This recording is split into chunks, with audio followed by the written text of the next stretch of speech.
લોકસભા ચૂંટણી 2024 માટે જાહેર કરવામાં આવેલા કાર્યક્રમ મુજબ 13 મેના રોજ ચોથા તબક્કા માટે 96 સીટો પર મતદાન થવાનું છે। ચોથા તબક્કામાં 10 રાજ્યોની 96 બેઠકો પર 1717 ઉમેદવારના રાજકીય ભવિષ્યનો થશે નિર્ણય।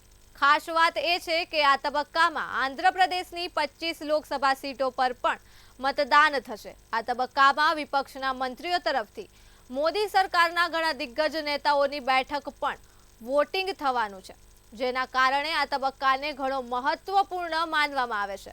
ત્યારે વહીવટીતંત્ર દ્વારા ઈવીએમ અને વીવીપેટના તમામ બૂથ પર રવાના કરવામાં આવ્યા છે, તેમજ પોલીસના ચુસ્ત બંદોબસ્ત સાથે તમામ કામગીરી હાલ હાથ ધરાઈ છે। મોટી સંખ્યામાં કર્મચારીઓ મતદાન પક્ષોને તેમના સંબંધિત મતદાન કેન્દ્રો પર ગોઠવાયા છે।